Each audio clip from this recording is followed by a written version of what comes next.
안녕하세요. 이완희 목사입니다. 하나님께서 우리에게 주신 귀한 영적 자산들이 있습니다. 여러분들의 삶의 곳곳을 돌아다 보면 참 받은 복을 세어보아라 그런 말씀도 있잖아요. 한번 이렇게 세다 보면은 우리가 무의식 중에 있을 때보다 의식하면서 하나님께서 우리의 삶에 베풀어 주신 은혜들, 자산들을 세어보면 생각보다 참 많구나. 근데 그것들에 대한 소중함을 내가 잃고 사는구나. 그것을 느낄 수 있을 것입니다. 오늘 저는 묵상 가운데 하나님께서 믿음 안에서 만나게 해주신 이 교회라는 공동체 안에서 만난 동역자들이 참 중요한 자산이다. 물론 우리 가족도 포함되고 또 이제 더 넓게는 이렇게 주위에 믿지 않는 지인들까지도 다 포함될 것입니다. 근데 가장 중요하고 소중한 하나님께서 베풀어 주신 자산은 단연 믿음의 동역자들이라는 것을 거부할 수 없겠죠. 서로 어려울 때 중보해주고 위로해주고 이끌어줄 수 있는 존재가 옆에 있다는 것이 얼마나 소중한 것입니까? 근데 이 관계, 좋은 만남이라는 것은 어떤 의미에서는 참 연약한 질그릇과 같아서 작은 상처에도 금방 깨어져 버리는 그러한 특성을 가지고 있기도 합니다. 그러면 하나님께서 우리에게 주신 소중한 자산인데 이것을 어떻게 하면 잘 아름답게 보존하고 유지시켜 갈 수 있는가? 그것에 대해서 우리가 관심을 가져볼 필요가 있겠죠. 오늘 제가 하나님의 말씀을 숙고하면서 하나님의 말씀을 통해서 받은 교훈을 여러분들과 함께 바로 그 부분에 대해서 좀 나누기를 원합니다. 사도 바울은 교회 안에서 자신의 영적 권위가 있죠. 사도로서의 권위가 있지만 그는 말과 행실에 있어서 단순히 권위로만 행한 것이 아니라 분명히 어떤 영적인 덕목을 항상 염두에 두고 행동했다라는 것을 말씀을 통해서 우리에게 가르쳐 주고 있습니다. 그 부분이 바로 데살로니가 전서 2장 10절에 나타나고 있는데 제가 한번 읽어 드리겠습니다. 우리가 너희 믿는 자들을 향하여 어떻게 거룩하고 흠없고 옳고 흠없이 행하였는지에 대하여 너희가 증인이다 라고 말씀하고 있습니다. 거룩하게 행동해왔다. 흠이 없고 올바르게 항상 그렇게 행동해왔다. 자, 쉽게 말씀드리면 사도 바울이 교회 안에서 관계를 지켜나가고 형성하는 데 있어서 가장 소중하게 여긴 것이 바로 행실의 거룩함이다 라고 말씀하고 있는 것입니다. 자, 답이 나왔죠. 우리의 소중한 영적 자산을 지켜나갈 수 있는 가장 중요한 덕목이 바로 거룩이다. 그리스도인에게 있어서 거룩해야 아주 소중한 자산이 지켜질 수 있다. 아름답게 보존해질 수 있다. 바로 그런 교훈을 우리에게 주고 있는 것입니다. 자, 여러분들이 오늘 이 말씀을 함께 좀 나누고 지난 과거를 한번 돌아보십시오. 분명히 누구나 저마다 몇 번씩은 쓰디쓴 그런 상처와 아픈 기억을 가지고 있을 것입니다. 소중한 만남이었는데 무엇 때문에 그렇게 자꾸 깨어지고 그렇게 서로 상처 가운데 안 좋은 기억으로 남아있고 그런 경우들이 심심치 않게 있지 않았습니까? 근데 되돌이켜 보십시오. 그리고 곰곰이 묵상해 보십시오. 결국 거룩의 문제, 우리의 관계 속에 거룩이 훼손되었었구나라는 것을 깨닫게 될 것입니다. 거룩이 훼손되는 그런 유형이 어떻게 실제적으로 나타나게 되냐면 바로 다른 사람에 대해서 지나치게 간섭하는 태도, 어떤 지배적인 태도 이런 것으로 나타나게 되거든요. 그게 왜 거룩함을 상실하는 것인가? 바로 인간의 그런 육적인 본성 안에, 옛 본성 안에 바로 그런 지배욕, 사람을 존중히 여기는 태도가 아니라 그런 지배욕, 그런 인간적인 정욕, 관계면의 그 정욕이 있어요. 지배하려는. 근데 그것이 우리의 신앙의 힘으로 성령의 능력으로 절제가 돼야 되는데 그것이 잘 관리되지 않고 우리 입술로 그 정욕과 그 지배욕이 그대로 입술과 우리의 행실로 그것이 표현이 될 때 결국은 거룩을 관계면에서 거룩을 상실하는 것이 되는 것입니다. 그럼 그렇게 거룩이 상실이 되면은 자연스럽게 관계는 깨어질 수밖에 없는 거예요. 이런 경우가 있었습니다. 어떤 사람이 자기는 참 나누어주고 베풀기를 좋아하고 어떤 거 헤아리지 않고 도와주기를 참 좋아하는 사람이 있었는데 그 사람이 말하는 것이 무엇이냐면 나는 이렇게 잘 베풀고 도와주는데도 불구하고 돌아오는 것은 자꾸 등 돌리고 배신하는 그런 일들밖에는 나는 경험하지 못한다. 참 이렇게 누군가에게 베푸는 것이 덧없다라는 그런 표현을 쓰는 것을 봤는데 옆에서 가만히 지켜보니까 무언가 결함이 있어요. 무엇이냐면 정말 잘 도와주고 잘 베풀어 주는데 어떤 선을 지키지를 못해요.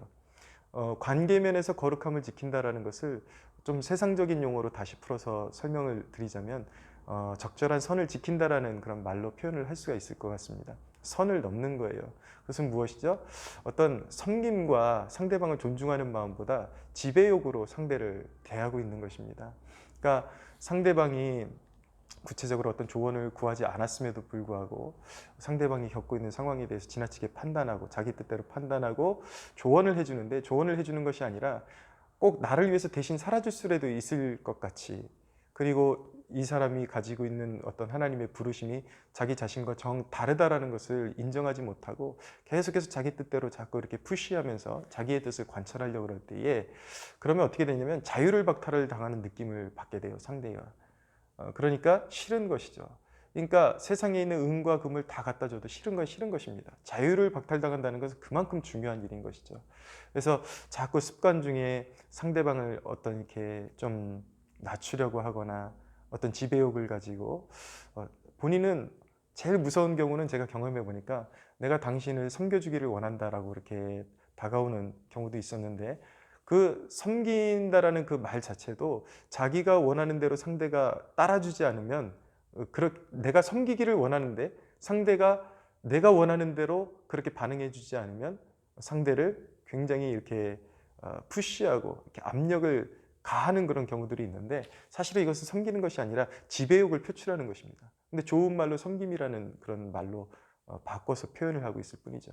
그러나 그렇게 이제 계속해서 선을 넘고 상대방을 지배하려고 그러고 자꾸 도가 넘게 개입하려고 그러면 상대는 당연히 거기서 아픔과 그리고 그런 어떤 압박감을 느끼고 멀리할 수밖에 없고, 그 관계는 좋은 관계가 유지되지 못하는 그런 결정적인 이유가 될 수도 있다는 것을 우리가 염두에 둬야 하는 것입니다.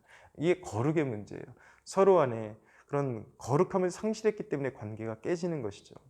또 이런 경우도 있습니다. 목회 현장에 있다 보면은 목회자와 이렇게 좋은 관계를 이렇게 맺고 싶으셔서 다가오시는 경우들이 있어요.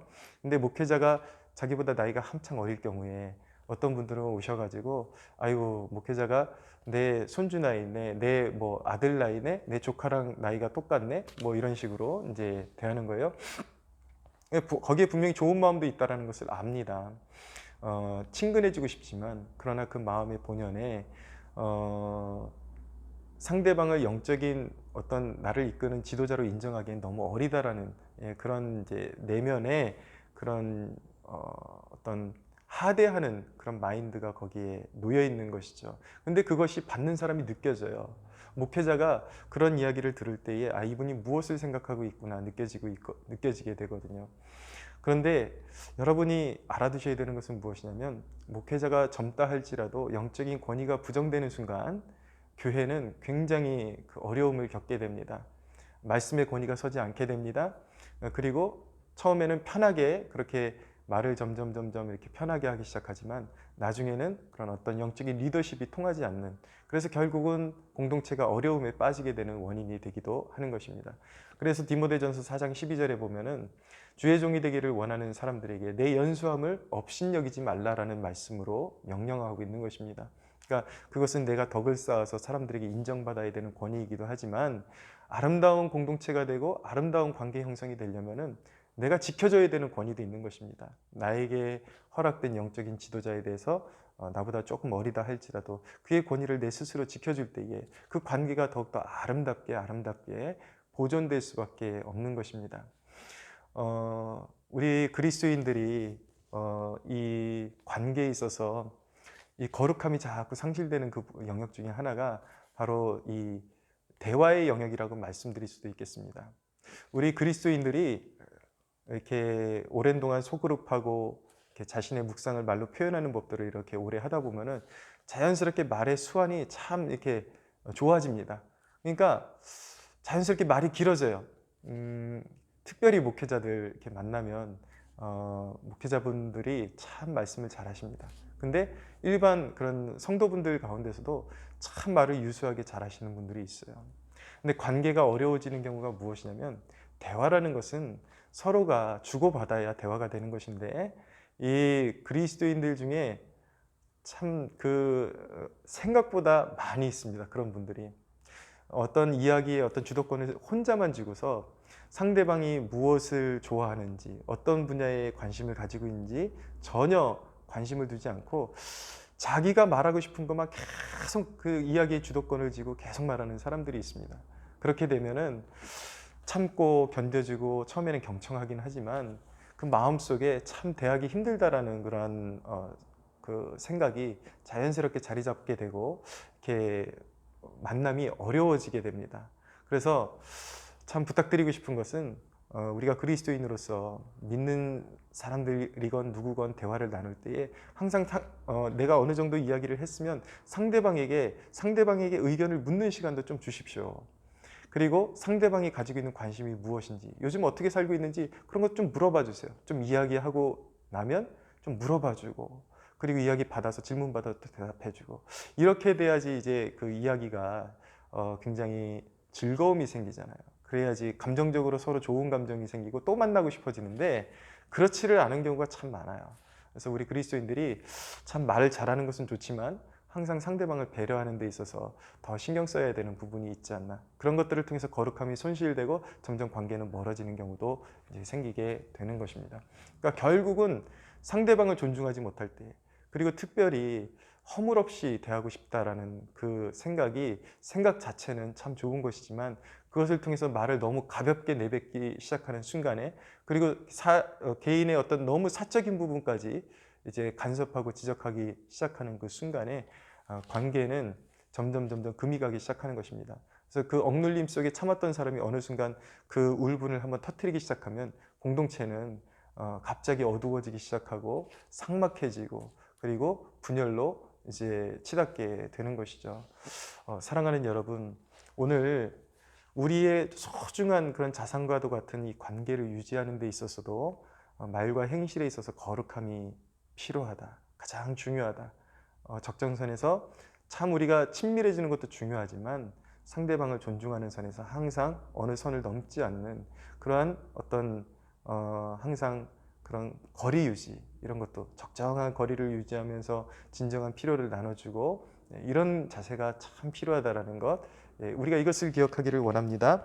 사도 바울은 그 거룩함을 어떻게 실제적으로 표현했는가? 성도들을 자녀같이 대하면서 권면하고 위로하고 경계했다라고 표현하고 있습니다. 오직 언어와 행실에 있어서 상대방을 신앙으로 세우고 그에게 유익을 주기 원하는 것. 예. 쓸데없는 말은요, 자주 안 하는 게 좋아요. 말이 많다 보면 자연스럽게 실수가 나오게 되어 있고 감정이 상하게 되어 있습니다. 필요 없는 말은 좀 줄이고, 대화의 내용들은 어떤 지나간 일들에 대해서 자꾸 옥신각신하고 어떤 다툼거리를 만들 것이 아니라 신앙적으로 요즘 어떻게 살고 있고, 또 어려움 가운데 기도 부탁할 것들 부탁하고, 또 자기가 받은 말씀 가지고 이렇게 내가 받은 은혜의 말씀 좀 나누고, 또 상대방의 이야기도 이렇게 들어주고 경청하는 자세를 갖는 것. 예, 그렇게 거룩한 거리감을 두고 항상 관계에 있어서 거룩함을 유지하는 것. 이것이 바로 하나님께서 우리에게 주신 귀한 영적인 자산을 지켜나가는 길이요 방법이다라는 것을 배우게 되는 것입니다. 사랑하는 여러분, 여러분에게 하나님께서 주신 좋은 영적인 자산들, 그런 삶의 거룩함, 관계의 신실함, 그 거룩함으로 아름답게 보존해 나가시는 그런 축복을 누리시기를 바랍니다.